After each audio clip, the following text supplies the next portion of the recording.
আসসালামু আলাইকুম। ভিন্ন মতদর্শের যারা শুনছেন তাদের প্রতি আমার আন্তরিক কৃতজ্ঞতা ও ভালোবাসা রইল। আজকে আমরা কথা বলবো হচ্ছে ক্লাস 5 এর যে শিক্ষা ব্যবস্থাটা রয়েছে সেটা নিয়ে কথা বলবো, বা শিক্ষা কাঠামোটা যেটা রয়েছে সেটা হচ্ছে ওদেরও হয়তো বা এখন প্রায় প্রত্যেকটা প্রাইমারি স্কুলে হচ্ছে কি প্রথম সাময়িক পরীক্ষা হচ্ছে। ওদের কোথায় প্রথম সাময়িক, দ্বিতীয় সাময়িক, তৃতীয় সাময়িক 3টা পরীক্ষা হবে। তো ওদেরকে আমি বললাম যে তোমাদের আসলে সিলেবাসটা আসলে কী, সিলেবাসটা আমাকে দাও, আমি একটু দেখি। বললো যে স্যার আমাদের তো আসলে সিলেবাস দেয় নাই, তাহলে তোমাদের পরীক্ষা কোন পর্যন্ত হবে? বললো কি যে স্যার ওটা স্কুল থেকে স্যার ম্যাডামরা বলে দেয়। আচ্ছা ঠিক আছে, তাহলে কোন পর্যন্ত বলছে? তো বললো। আচ্ছা, এরপর আমি জিজ্ঞেস করলাম যে তোমাদের যে মানবন্টনটা আছে সেটা মানবন্টন কী? ধরো তোমাদের কি প্রশ্নে কি শূন্য স্থান আসবে, না সংক্ষিপ্ত প্রশ্ন আসবে, না সৃজনশীল প্রশ্ন আসবে, না রচনামূলক প্রশ্ন আসবে, রচনা কী আসবে, দরখাস্ত কী আসবে, এগুলো কী আসবে একটু আমাকে বলো। তো বললো যে স্যার এগুলো তো ঠিকঠাক মতো বলতে পারতেছি না, মানে কী আসবে না আসবে এটা তো ওরকমভাবে বলে নাই স্যাররা। তবে স্যার ম্যাডামরা বলছে, ক্লাসে বলছে, কিন্তু একটা ক্লাস 5-এর বাচ্চার পক্ষে আসলে তো সব মনে রাখা সম্ভব না। একটা ক্লাসে ধরেন আপনার 50 স্টুডেন্ট থাকলে টিচার নিজে যে খাতায়ও উনি লিখে দিতে পারবেন, উনি হয়তো বা বোর্ডে লিখে দেবে, কিন্তু ক্লাস 5-এর একটা বাচ্চা, খুবই কম বাচ্চা আছে যে সুন্দর করে বোর্ড দেখে দেখে লিখতে পারবে, কিন্তু ম্যাক্সিমাম আসলে পারবে না, ভুলভাল লিখবে। তো একটা সিলেবাস যদি তাদেরকে প্রোভাইড করা যেত এটা খুবই ভালো হতো। এরপর আসা হচ্ছে যারা বৃত্তি পরীক্ষা দেবে, এটা একটা খুবই ইন্টারেস্টিং একটা বিষয়। সেটা হচ্ছে বৃত্তি পরীক্ষার যে প্রশ্নের কাঠামো আর এই যে এইখানে যে প্রশ্নের কাঠামোতে যে পরীক্ষা নেওয়া হচ্ছে, এটা আকাশ পাতাল তফাৎ।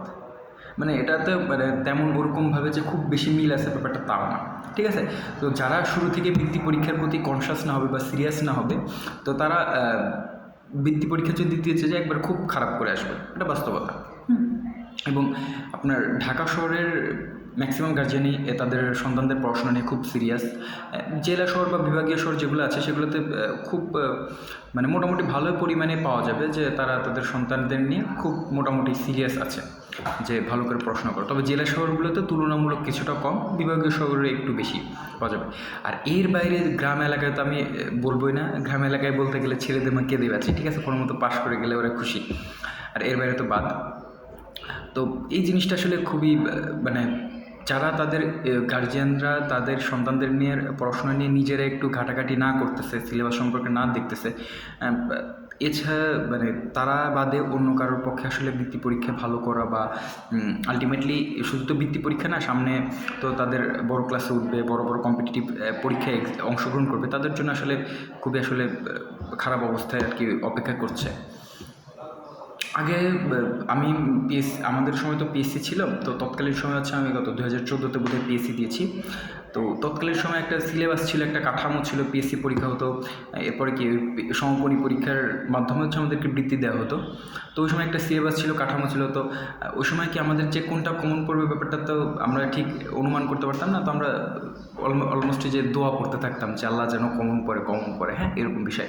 আর এখনকার স্টুডেন্টের মোটামুটি স্যার এই যে একটা দুইটা পড়তেছে, স্যার এটা থেকে আসবে, এটা থেকে আসবে, ম্যাডাম বলে দিচ্ছে। মানে ওর পুরো থিঙ্কিং যে ক্যাপাবিলিটি সেটাই হচ্ছে নষ্ট করে ফেলতেছে আলটিমেটলি। তো ওকে তো চিন্তা করার সুযোগ দিতে হবে। একটা নতুন একটা টপিক যদি ওকে দেওয়া হয়, ও তো ওইটা সম্পর্কে লিখতে হবে, 2 মিনিট বা 4 মিনিট ভেবে ওকে লিখতে হবে 2-4-5 লাইন যতটুকু পারো। তো এই থিঙ্কিং ক্যাপাবিলিটি না পারলে আলটিমেটলি ওর যখন বড় ক্লাস উঠবে তখন এটা ওকে বিশাল পরিমাণে কী করবে, হ্যাম্পার করবে। এটা একটা বিষয়।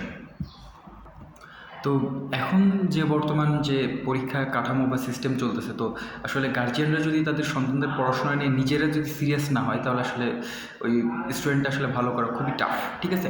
তো আমি বলবো কর্তৃপক্ষ যারা আর কি দায়িত্বরত রয়েছেন, তারা যদি চেষ্টা করেন, আশা করি এই নিয়মগুলো একটু তারা বিবেচনায় আনলে ভালো হয়, যে এই জিনিসগুলো একটু পরিবর্তন করা যায় কি চায় না।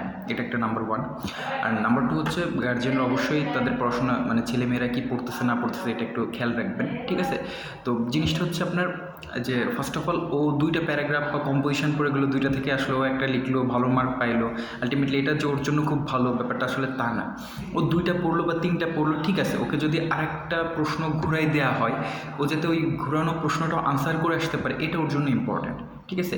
এই বিষয়গুলো যদি আপনি একটু খেয়াল রাখেন, যে আশা করি খুবই ভালো হবে। তো এটাই ছিল বলার। ধন্যবাদ সকলকে। আসসালামু আলাইকুম।